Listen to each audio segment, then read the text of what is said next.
Good morning students. आगे बढ़ते हैं। हमने 7वां लेसन जीवों में विविधता स्टार्ट किया था। लेसन 7 जीवों में विविधता। जीवों में विविधता हमने लेसन स्टार्ट किया था। इसके अंदर हमने जगतों के बारे में पढ़ा था कि आर्च व्हिटेकर नामक जो व्यक्ति हैं, जो वैज्ञानिक हैं आर्च व्हिटेकर, इन्होंने पंच जगत संकल्पना दी थी। क्या दी थी? पंच जगत संकल्पना। और पंच जगत संकल्पना में इन्होंने जगतों को 5 भागों में बांटा। 5 जगत बनाए। एक तो मोनेरा, दूसरा प्रोटिस्टा, तीसरा फंजाई, चौथा इन्होंने बनाया प्लांटी और 5वां इन्होंने बनाया एनिमेलिया। हमने पढ़ा कि मोनेरा में प्रोकैरियोटिक कोशिका वाले एक कोशिकीय जीव आएंगे। इसी प्रकार प्रोटिस्टा में यूकैरियोटिक कोशिका वाले एक कोशिकीय जीव आएंगे। फंजाई के अंदर यूकैरियोटिक कोशिका वाले जीव आएंगे जो बहुकोशिकीय होंगे। प्लांटी के अंदर प्लांट्स पादप आते हैं और एनिमेलिया के अंदर ये मर्तोपजीवी होंगे, ध्यान रखना। और यहाँ इसमें कौन आएंगे? जंतु आएंगे। ये हमने इसका वर्गीकरण किया था, जगतों को 5 भागों में बांटा था। अब हम प्लांटी के वर्ग पढ़ेंगे आगे। प्लांटी को आगे भी बांटा गया है, इसी प्रकार एनिमेलिया को बांटा गया है। आज प्लांटी की बात करेंगे, फिर अगले वीडियो में एनिमेलिया के वर्गों की बातें करेंगे। तो देखिएगा, प्लांटी के बारे में आज पढ़ते हैं विस्तार से।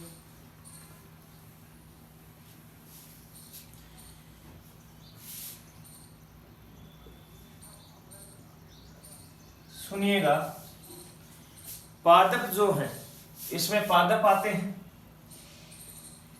और पादप की भी लाखों करोड़ों जातियां आपने देखी होगी पाई जाती है। लाखों जातियां पादपों की भी होती है। अलग अलग प्रकार के पादप पाए जाते हैं पृथ्वी पर। तो इन पादपों का भी अध्ययन करने के लिए इन्हें वर्गों में विभाजित किया। और जिन पौधों में लक्षण मिल रहे थे, आकारिकी संरचना, शारीरिकी संरचना या कोई विशेष लक्षण या विशेष उत्तक उनमें पाए जा रहे हों, उस आधार पर उन्हें क्या किया गया? विभाजित किया गया। आधार क्या माना कि प्लांटी को हम किस प्रकार से विभाजित करेंगे? तो वर्गों में विभाजित करने के लिए पहला आधार इन्होंने माना कि जो पादप है वो जड़ तना पत्ती में विभेदित है या नहीं। जो जड़ तना पत्ती है, इसमें पौधा विभक्त है या नहीं। उस पौधे में जड़ तना पत्ती 3 चीजें है या नहीं है, यानी कि जड़ तना पत्ती में विभेदित है या नहीं। इस आधार पर सबसे पहले क्या किया गया? विभाजन किया गया, वर्गीकरण किया गया। दूसरी बात इन्होंने ये देखी कि इनके अंदर संवहन उत्तक, हमने उत्तक की बात की थी।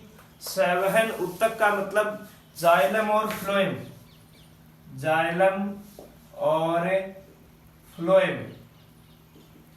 जाइलम और फ्लोएम जो जल और भोज्य पदार्थों का, खनिज लवणों का पौधे के एक भाग से दूसरे भाग तक संवहन करते हैं, वो संवहन उत्तक उनमें पाए जाते हैं या नहीं, यानी कि इनकी प्रेजेंस और एब्सेंस। इसके आधार पर इन्होंने देखा किस पौधों में, किन पौधों में संवहन उत्तक है उनको अलग रख दिया, जिनमें नहीं है उनको अलग मान लिया गया। तीसरी अगर बात करें इसके बाद में, तो इन्होंने देखा कि पादप में बीज धारण की क्षमता है या नहीं। बीज धारण का मतलब बीज बनाना। बीज, उस पौधे में बीज बनता है या नहीं बनता है, बीज धारण होता है नहीं होता है। इस आधार पर भी क्या किया गया? पादपों का वर्गीकरण किया गया। तो ये 3 आधार माने और इन आधारों पे पादप को कुछ वर्गों में बांटा। अब हम उन वर्गों की बात करेंगे, देखिएगा इसको मैं मिटा देता हूं, ये आधार माने थे। सबसे पहले अगर बात करें प्लांटी के वर्ग की, तो पहला वर्ग है थैलोफाइटा।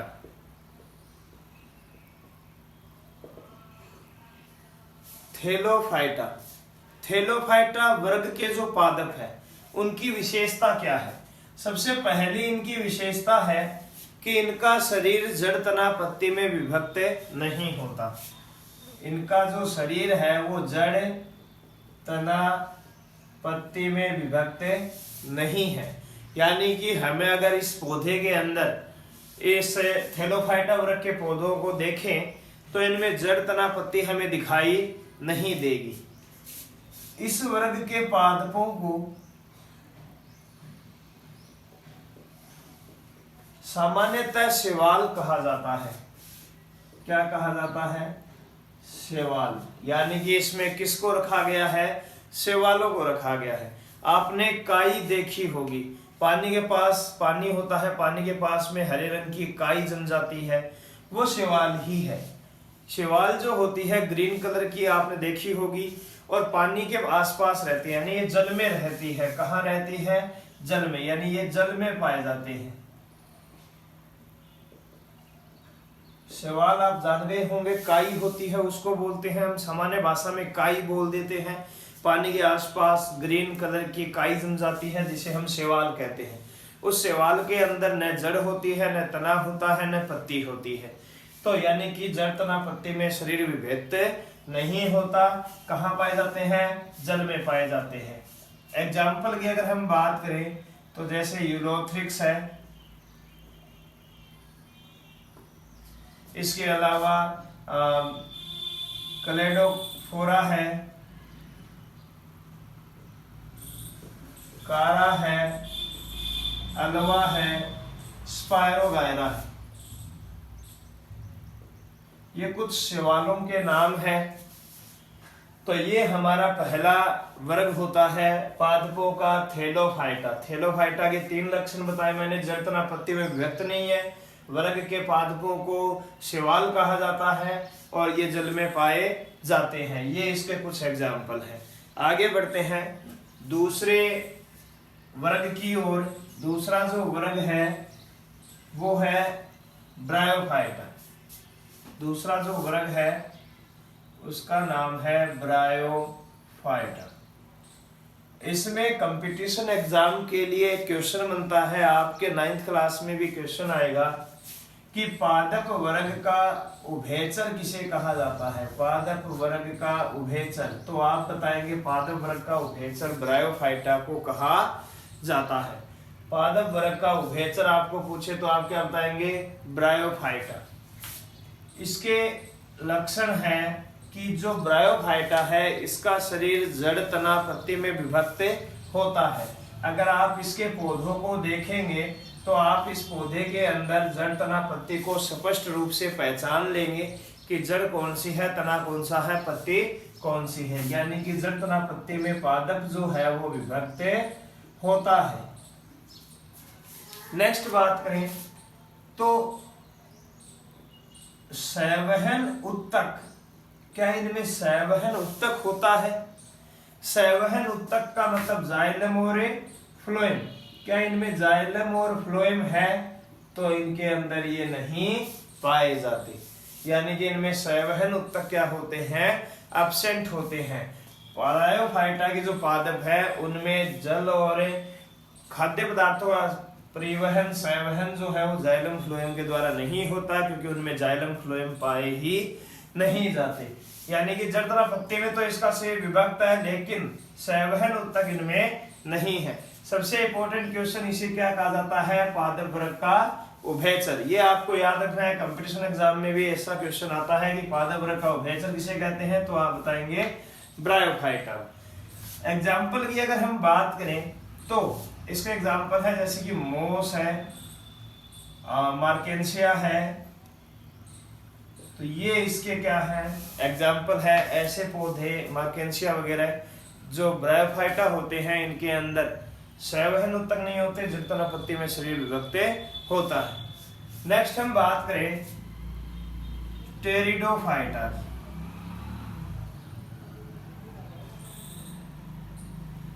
टेरिडोफाइटा जो है, इनका जो इसमें जो वर्ग में पौधे आते हैं उनका जो शरीर है वो जड़ तना पत्ती में विभक्त होता है, जड़ तना पत्ती में विभक्त होता है। आप टेरिडोफाइटा के पौधों को देख के बता सकते हैं कि ये जड़ है, ये तना है, ये पत्ती है। तो फिर ब्रायोफाइटा और टेरिडोफाइटा में अंतर क्या है? तो अंतर आपको मिलेगा यहाँ पे, संवहन उत्तक जो है, ये संवहन उत्तक इसमें क्या होते हैं? नहीं पाए जाते हैं, जबकि इसमें क्या होते हैं? पाए जाते हैं। जो टेरिडोफाइटा होते हैं इनमें संवहन उत्तक क्या होते हैं? पाए जाते हैं। जाइलम फ्लोएम की प्रेजेंस होती है, जाइलम फ्लोएम पाया जाता है। जो पदार्थों का, खाद्य पदार्थों का जल का संवहन होता है वो टेरिडोफाइटा में किसके द्वारा होता है? संवहन उत्तक जाइलम और फ्लोएम द्वारा होता है। कई बार कंपटीशन एग्जाम में यह भी प्रश्न पूछा जाता है कि संवहन उत्तक जो है वो कौन से हैं? तो आप बताएंगे जाइलम और फ्लोएम को ही क्या कहा जाता है? संवहन उत्तक कहा जाता है। नेक्स्ट हम आगे बढ़ते हैं। टेरिडोफाइटा जो है इसको दो भागों में बांटते हैं। टेरिडोफाइटा जो है इसे दो भागों में बांटेंगे। इससे पहले मैं आपको एक बात और बता देता हूं। एक शब्द आता है क्रिप्टोगेम और एक शब्द आता है फेनेरोगेम।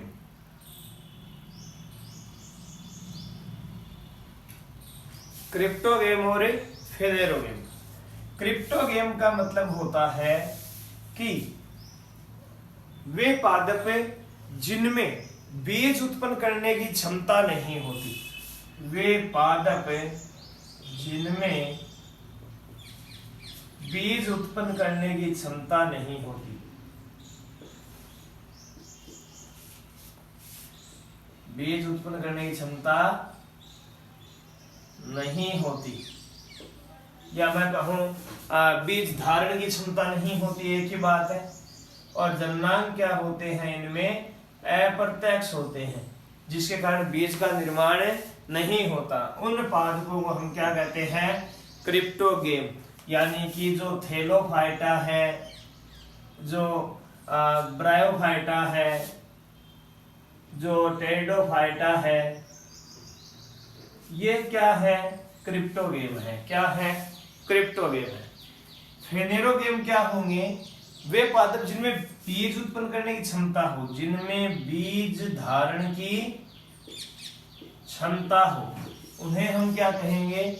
फेनेरोगेम। इनमें जन्नांग पाए जाते हैं। क्या पाए जाते हैं? जन्नांग प्रेजेंट होते हैं, जिसके आधार पर इनमें बीज का निर्माण, बीज धारण की क्षमता पाई जाती है। अब हम जो आगे पौधे पढ़ेंगे, दो वर्ग पढ़ेंगे, एंजियोस्पर्म और जिम्नोस्पर्म, वो फेनेरोगेम ही हैं। देखिएगा, ये दोनों आपको परिभाषाएं याद रखनी है, इस बात को ध्यान रखना, क्रिप्टोगेम और फेनेरोगेम की। टेरिडोफाइटा को दो आधार पर, बीज के आधार पर दो भागों में बांटा है। एक तो है जिम्नोस्पर्म। जिम्नोस्पर्म या इसे हम नग्न बीजी कह देते हैं, या इसे अनावर्त बीजी कह देते हैं।